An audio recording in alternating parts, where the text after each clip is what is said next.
Been so much today, and I truly don't know where to start. So I'm just going to make sure that we start off with a few facts. So a couple of facts that we need to make clear for everyone is that, number one, Director Christopher Wray, when he was appointed to be the head of the FBI, was appointed by Donald Trump. Now, I will agree that I definitely take issue with a number of decisions that Donald Trump makes, especially when it comes to the people that he decides to appoint to very important positions, including this one, because I did have to make sure that I wasn't going crazy. But when I say that you are the least qualified FBI director in the history of the FBI, that is real, because you are the only one that never even served with the FBI prior to joining, yet we are supposed to believe that you are the greatest thing since sliced bread. I didn't ask you a question. Now, what I want to go through is to talk about why you are a failure and why, honestly, we just need to tell you bye-bye. I know that you got a little upset and you put on your show for your boss because it seems like you're trying to save your job when it came to talking to Senator Booker yesterday. But let's go through some of your failures. So before you were even confirmed, and I think one of my colleague from Georgia, pointed out that you were already targeting career officials so that you could direct illegal firings. Mind you, these cases that you were so upset about, which are the ones tied to Trump, the cases came through his handpicked FBI director. And frankly, when people sit around and say things like, oh, you know, we're happy because now we feel safe, I don't know who feels safe in this country except for the white supremacists, because I specifically as a Black woman definitely don't feel safe. And frankly, my colleagues have been real nice to you today, and I applaud them, but I don't have the same demeanor because I know that multiple colleagues on this side of the aisle have faced death threats. In fact, somebody tried to kill one of my colleagues.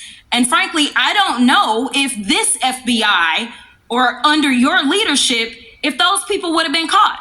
I don't have any confidence in you. And if we start talking about the reasons that I lack confidence, we could start with you not just wanting to acknowledge some simple facts.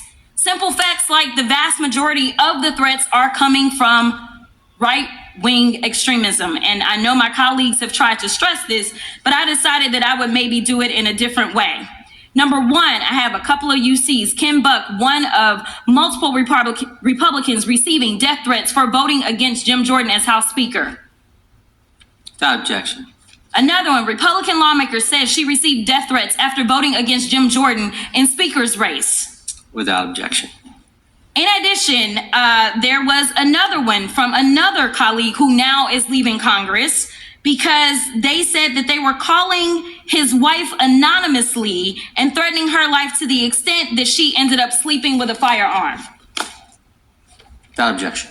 Okay, so here's the deal. How are we supposed to have confidence when you're sitting up here telling the Senate yesterday that it will take you 14 years before you can get the FBI fully staffed to do their jobs? You're also now redirecting resources so that they can go and play ICE agents on the streets. You're getting rid of your most qualified people. And even when it came down to somebody that you consider to be a friend, you were posted up having some fancy dinner to the extent that you posted not only once erroneously, you posted twice erroneously as it relates to catching somebody. And then you want to go and say, let me take a victory lap.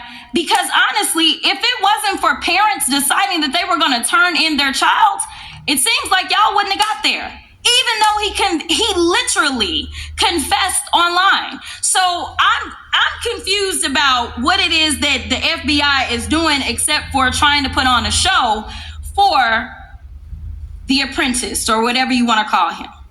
The day after all of this took place, there was domestic terrorism that was taking place at HBCUs. They were targeted. Yet I didn't hear anything from the FBI about what was going on. And again, Black people kept saying, how did we end up in this? because the numbers are so very clear that white supremacy is a problem. And honestly, I've not heard anything out of you today that makes me believe that you're going to do anything about the white supremacy problem, the one that is leading to children being killed, children being shot, as well as members of their community as they're worshiping in their churches. The time of the gentlelady has expired. If the gentleman would like to respond to any of that.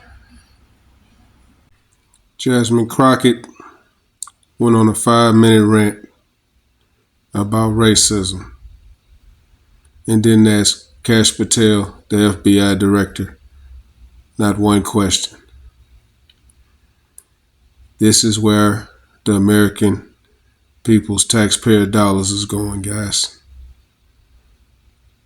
This is unbelievable. Let me know what you guys think.